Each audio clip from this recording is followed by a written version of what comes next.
الوعود وهذا الكلام ديال الاخ النوش في الميزان ونوزنوه ونشوفوا واش هذا الشيء يمكن يكون. قلنا اخ النوش ارد الفلوس 17 مليار درهم اللي هي 1700 مليار، رد الفلوس. واش يمكن نعفي اخ النوش على 100 على 17 مليار درهم؟ ماشي 17. قلتها لبوان وانا مؤخرا قلت لهم علاش كتقولوا 17 مليار؟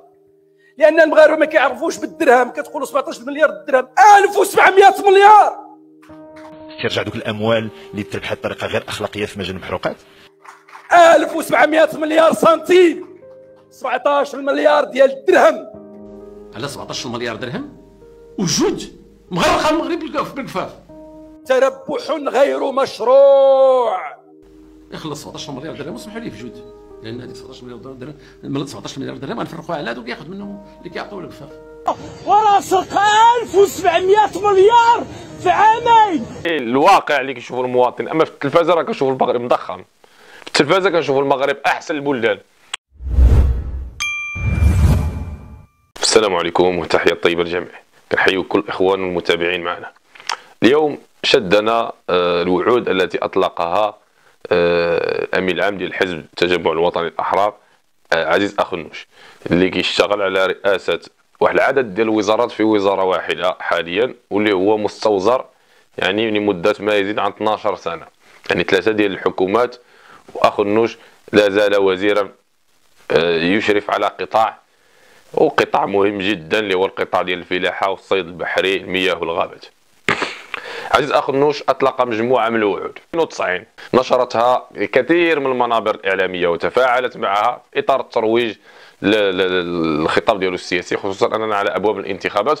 واخ النوش طبعا خصو يحصد اعلى كميه ديال الاصوات. المهم من هذه الوعود التي اطلقها اخ النوش نجد انه وعد بمليون منصب شغل، مزيان. كذلك وعد ببطاقه ديال الرعايه للعلاج، يعني يعملوا واحد البطاقه باش يبقاو يعالجوا الناس، رغم ان هذه المساله العلاج اللي هو حق للجميع لا يحتاج الى بطاقه او الى ورقه او الى واسطه او شيء من هذا، لكن العلاج هو حق خص الدوله توفره للشعب. المهم قال لك يعملوا واحد البطاقه باش يبقاو يتعالجوا الناس. قال لك كذلك ان يؤدي 1000 درهم لجميع المغاربه البالغين 65 سنه، يعني اللي فوق 65 سنه اخ النوش يعطيهم 1000 درهم. هذه مبين الوعود الانتخابيه ديالو. كذلك اداء 300 درهم لكل متمدرس في حدود 3 اطفال، يعني العوول اللي كيقراو يعطيهم 300 درهم، كل متمدرس يعطيهم 300 درهم، يعني عندك 3 العواول اخ النوش يعطيك 900 درهم. كذلك من بين الوعود ديال اخ النوش الرفع من اجره الاساتذه اللي الاجره ديالهم ديال التعليم الابتدائي ولا اليوم بالتعاقد حاليا ما كيوصلوش ل 5000 درهم، ما يقارب 5000 درهم ديال الاجر الصافي ديالهم. اخ النوش وعدهم ان الاجر ديالهم يمكن يوصل ل 7500 درهم. طبعا انا نشوفوا هذا الوعود وهذا الكلام ديال اخ النوش في الميزان ونوزنوه ونشوفوا واش هذا الشيء يمكن يكون او لا. اخ النوش اطلق هذه الوعود، وكنعرفوا ان الانسان ملي كيطلق واحد المجموعه ديال الوعود وكيقول خصني نعمل، خصو يبين البرنامج ديالو، خصو يبين الاليات كيفاش يطبق هذا البرنامج، خصوصا اننا كنشوفوا ان الحكومه بحاله العجز ديال الميزانيه السنويه. يعني انت كحكومه او كوزير او كرئيس الحكومه عندك عجز وعندك عدم قدره الاداء ديال الاشياء اللي هي قدامك ديال يعني مشينا كنشوفوا التقارير السنويه ديال وزاره الماليه، دائما كنشوفوا الحكومه عندها عجز في اداء الواجبات والمستحقات والاجور، مما يضطرها الى ان تقترض اموال جديده من البنك الدولي من دول اخرى باش تغطي العجز ديالها. فاخ النوش عندما يطلق هذه الوعود ما هو برنامجه؟ هذه المساله الاولى. المساله الثانيه، شنو هي الضمانات باش يطبق هذا الشيء في حاله لا نجاح اخ النوش؟ شنو هي الضمانات؟ مثلا اخ النوش نجح، وشنو هما الضمانات باش اننا نشوفوا اخ النوش كيطبق هذا الشيء؟ وحنا شفنا ان بن كيران في الماضي كان كيقول لهم انا اما نعمل ونعمل ونعمل ونعمل وكنعطيه وعود وكذا، ولا ما تحققش داك الشيء نزل السوارت. الا كانت جهه معينه غادي تعطي كريمه غدا غادي تحبس انت هذيك الكريمه. كيفاش انا غادي نحاول نحبس كل ما هو رئاسي كيف تدريجيا وبالاستفاده من الصلاحيات اللي غتكون عندي كمسؤول حكومي.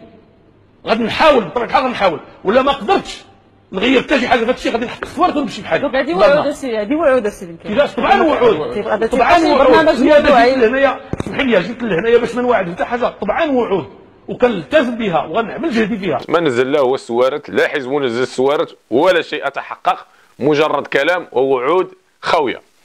الان اخ النوش يطلق وعود، اذا نحن نسال عن هذه الضمانات.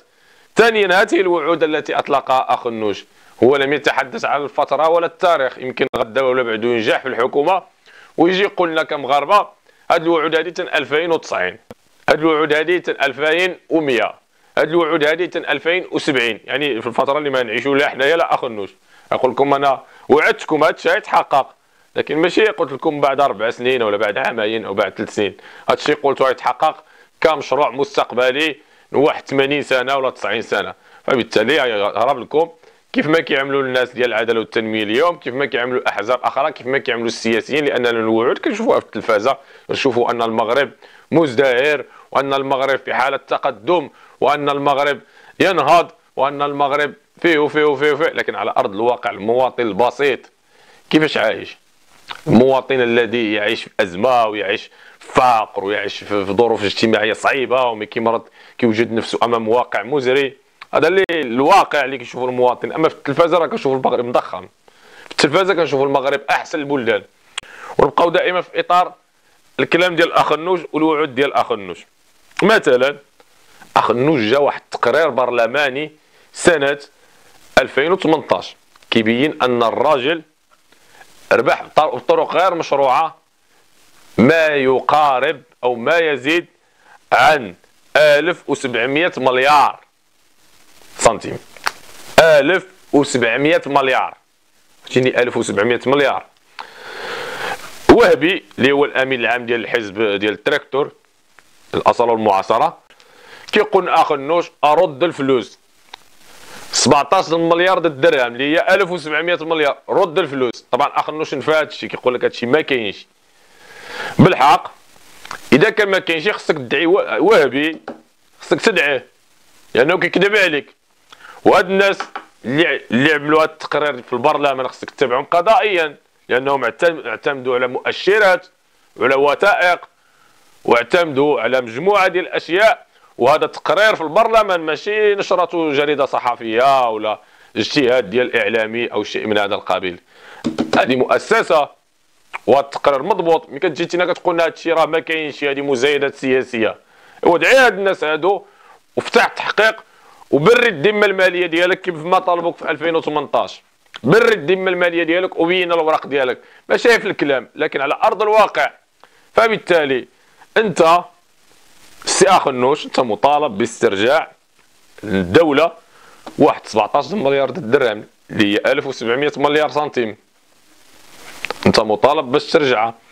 حتى ترجع هذه الاموال هذه للشعب عاد يمكن تتحدث على الوعود. فانتينا ملي كنقولوا انك عندك قطاع ديال المحروقات وعندك شركه كتحكم في هذا القطاع هذا وكتوزع بالطريقه غير مشروعه كيف ما كاين في هذه التقارير هادو، وتجي تطلق عليا وعود وتقول لي انا نعمل. فهنا نحن في مغرب التناقضات، نحن في تناقض كبير جدا، والحديث ديالنا مع السي اخ النوش. كذلك كاين برلمانيين، كاين مجموعه ديال الاشخاص اللي كيقولوا اخ النوش رد الفلوس، رد 17 مليار ديال الدرهم. فهاد الناس اللي اذا كانوا كيكذبوا عليك فخصك تدعيهم، خصك تتبعهم قضائيا. اما تجي تقول لنا في الاعلام لا هادشي ما كاينش بدون حجه ولا دليل، هما عندهم تقارير ديال اللجان وكذا وفي البرلمان فانايا واش حنا امام مؤسسه برلمانيه او امام كلام في الشارع في المقاهي؟ هذا اللي خصنا كنوجهوه حنا الاخ النوش، وهذا اللي خصو يعي المواطن المغربي باش يعرف هاد الوعود السياسيه ديال هاد المنتخبين ديال هاد البرلمانيين ديال هاد الناس. مساله اخرى، انت السي اخ النوش شارك في الحكومه دابا حاليا، الحزب ديالك شارك في الحكومه. ف فهاد الوعود علاش ما طبقتيهاش الان وانت في الحكومه؟ انت جزء من الحكومه، والحكومه كتعاني وظروف اجتماعيه صعيبه بالشهاده ديالكم والشهاده ديال الحزب ديالكم والناس ديالكم.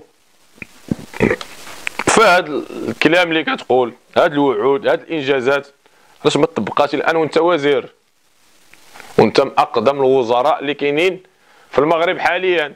وهذا سؤال كيتطرح ايضا.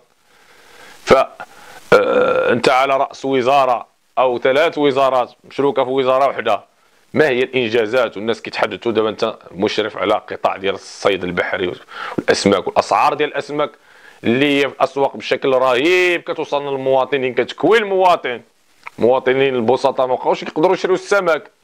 فما هي الانجازات التي حققتها؟ نجيو على المجال الفلاحي، الفلاح يعاني، كاين معاناه الجانب ديال الفلاحه والفلاحين كيشتكيو. فما هي الانجازات التي حققتها؟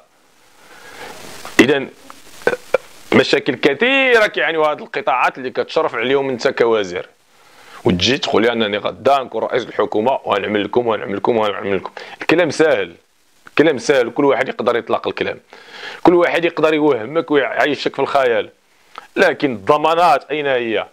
هاد الوعود باش تكون حقيقه كيفاش تعمل لها؟ شنو هو البرنامج ديالك؟ فهنايا كتخاطب عقول، كتخاطب بشر، ماشي كنرميو كلام جزافا هكذا. وهذا اللي خصو يعرفو اخ النوش وغيره.